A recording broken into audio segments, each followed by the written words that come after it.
Hi guys, welcome back to my mathematics tutorial. My name is Peter C. Dogpot Jr., your math tutor, and I am an instructor of mathematics at the University of Liberia. In today's lesson, we want to start solving problems involving derivatives of trigonometric inverse functions. So in the previous lesson, we saw how we derive the derivative of the 6 trigonometric inverse functions. So we now want to use these derivatives now to solve problems in general. How do we find the derivative of sine inverse of 2x, sine inverse of square root of x, sine inverse of square root of x squared plus 1, whatever function might be within the angle of the inverse function. So remember, in these derivatives, the x represents the angle. So these angles can represent any function, just any function. So the rule says when we differentiate the trigonometric inverse function, we must as well differentiate the angle. So this is the reason why we attached x prime. So x prime is attached to each of the derivative of the trigonometric inverse function. So let's look at these few problems. We have question 1 to question 4. Question 1 says y equals to sine inverse of 2x. So we know that this is the derivative of sine inverse of x. So we have y prime now to be 1 all over the square root of 1 minus. Now, what is x? X now is representing 2x. So we say 2x all square times the derivative of 2x. So what is the derivative of 2x? It's just 2.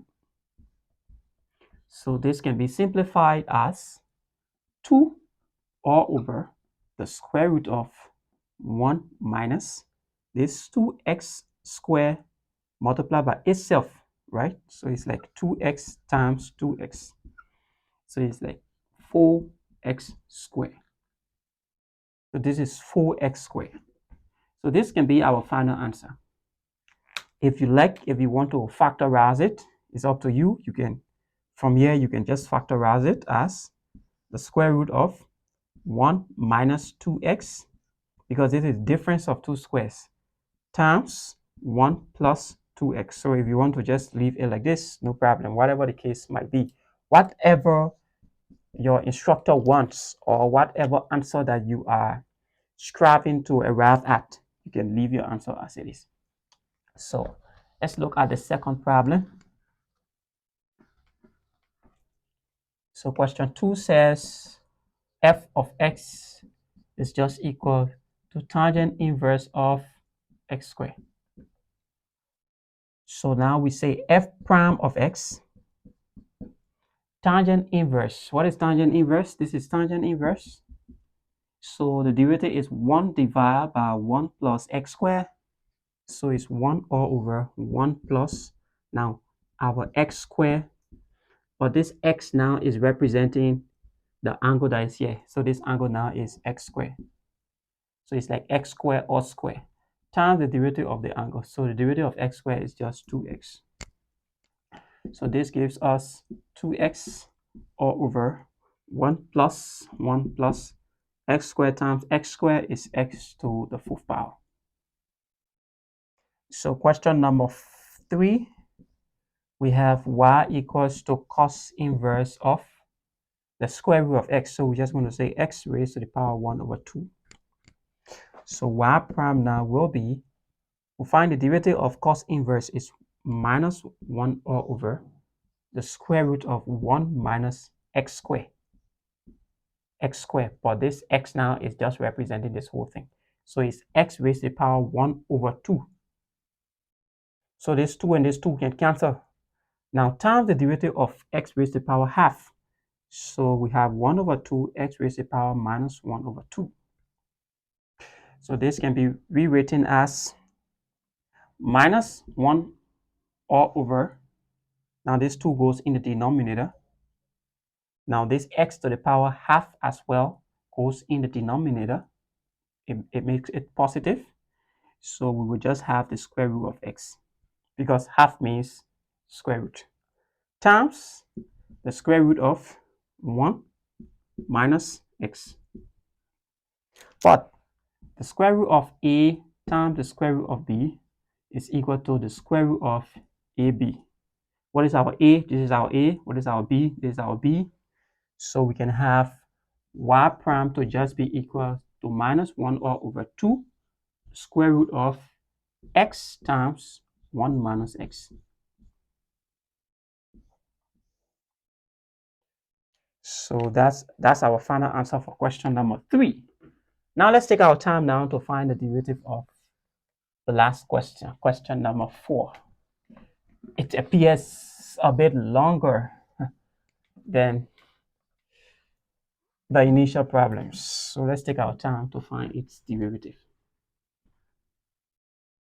Now what do we know? We know that if we have y equals to f of x times g of x times h of x, it means y prime would just be f of x, f prime of x, then we hold g of x and h of x, plus we hold f of x and h of x and differentiate g of x, so we get g prime of x, plus we hold the first two now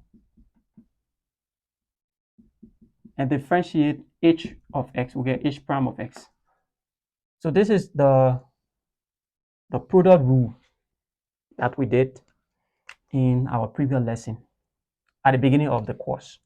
So now we have y equals to 2x to the third e raised to the power of 5x cosecant inverse of e raised to the power of 2x. So this represents our f of x, this represents our g of x, and this represents our h of x. So y prime is equal, so we hold on to, now remember that this 2 is just a common factor, so we must just hold on to it. So the 2 is outside. So we can differentiate this x cubed. It gives us 3x squared. So we rewrite e to the power 5x and cosecant inverse of e raised to the power 2x. Plus, now we have differentiated this, so we need to differentiate this. So the derivative of this now is just e raised to the power 5x times the derivative of 5x, which is just 5. So this will just be 5 e raised to the power 5x. So this is 5. So I'm going to write the x cubed first, x cubed e raised to the power 5x. Then cosecant inverse of e raised to the power 2x. So I'll just erase all of these. So now we already know that the derivative of cosecant inverse of an angle is just equal to 1 negative 1 all over x, the square root of x squared minus 1, times the derivative of x. So we held the first function, the first two, we differentiated x cubed. In the second, we held x cubed and cosecant inverse, we differentiated e raised to the power 5x. Now we need to differentiate this. So we say plus, now we hold x cubed and e raised to the power 5x. Now let's differentiate this one. So this gives us negative 1 all over x. What is x? This is x. E raised to the power 2x. The square root of e raised to the power 2x all square minus 1 times the derivative of e raised to the power 2x. So it's just e raised to the power 2x times the derivative of 2x, which is just 2.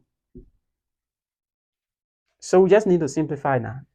We are done solving the problem. We just need to simplify. It's just the aspect of simplifying that matters. So we first see as to whether there's something common in the three terms, because there are three terms here: the first term, the second term, and the third. So is there anything common? Now we already know we have 2 outside. So we also see that x squared can be taken from here, and x squared can be taken from here as well, right? So we have 2 outside, so we bring outside the x squared. E raised to the power 5x, e raised to the power 5x, e raised to the power 5x. So we can also bring it outside, e raised to the power 5x. Now, what do we observe? This can cancel this one, right? Sure. And also, what do we have? Cos inverse of e raised to the power 2x, cos inverse of e raised to the power 2x. Okay, it is not in that term. So those are the things we have in the three terms. So now we can say, we can write what is left. So here is 3. X squared is outside, e raised to the power 5x is also outside. So it's just cosecant inverse of e raised to the power 2x plus what is here?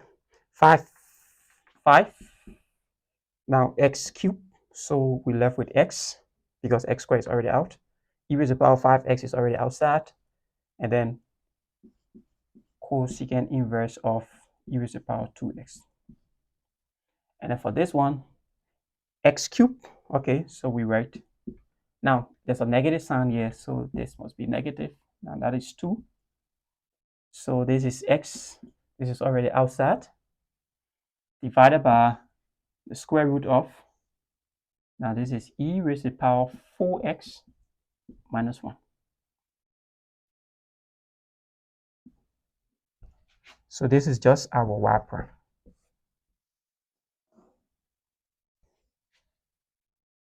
So I just actually created this problem. I just try to ensure that at least we have 3 different functions being combined so that we find its derivative. So this is our answer. So thanks ever so much for watching. Please don't forget to like, share, and subscribe, and see you in our next lesson. In our next lesson, we'll look at additional problems, some challenging problems as well, under how we can find the derivative of trigonometric inverse function. Thank you.